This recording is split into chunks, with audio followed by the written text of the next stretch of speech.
Thank you very much, John, for that very kind and generous introduction. And I want to thank the Institute Policy and Studies for all your hard work for peace, justice, and the environment.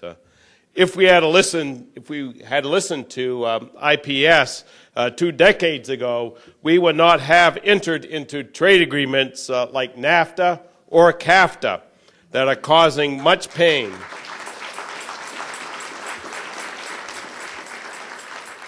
Much pain not only in this country, but also in countries like El Salvador. I come from the great state of Maine, where I worked for over 3 decades as a mill worker. And I am still a proud union member of the United Steelworkers International Union.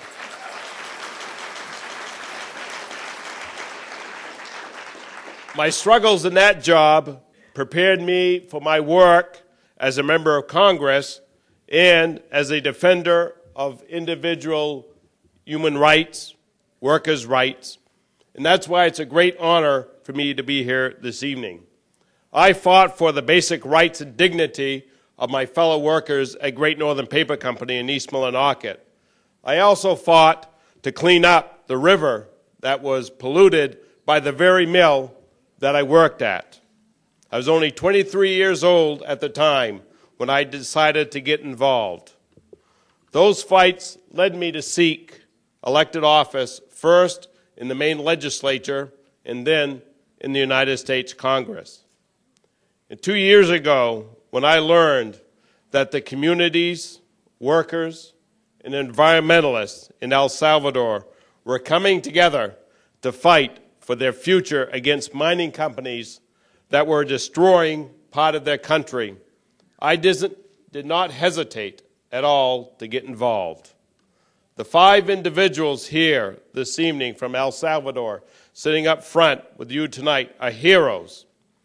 I know many of you might not have met them, but I would ask you to join me in their struggles and embrace what they're doing in El Salvador.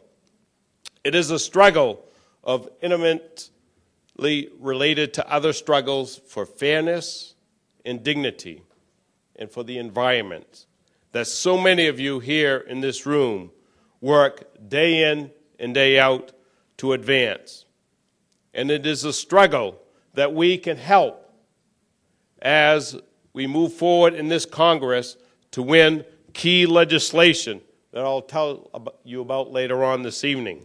But first, who are these people that we are honoring this evening? In March of 2007, I wrote a letter to my counterparts in the Salvadorian legislature. In it, I expressed my concerns that the United States government aid money in El Salvador would not be able to support sustained development because of a rash of mining contracts that were being offered to that country. Because of what I learned from the people we are here to honor tonight, I asked the Salvadorian legislature to give serious consideration to a reform law that would prohibit metallic mining in El Salvador, thereby protecting the environmental integrity of that country. Here is what the group in El Salvador taught me when I decided to write my letter. They told me that expanded gold mining in El Salvador would devastate their community, that it would increase water shortage, since it was estimated that 200,000 liters of water a day would be needed for mineral extraction process. It would increase deforestation in the most highly deforested country in the world, that it would add to water pollution in the river basin that is key to North and that supplies an estimated 30% of drinking water in the capital city, and that it would create health disaster since mineral extraction would pollute the air with toxic mercury and sulfite dioxide gases. These individuals and the group that they lead formed a strong coalition that educated people in El Salvador and beyond about the danger of gold mining.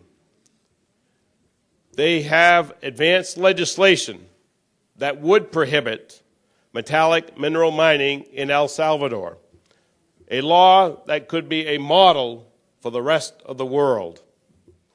And they have done this work at great risk to their own security. In fact, the brother of one of the people we are here to honor tonight, a key organizer of the coalition, was recently murdered.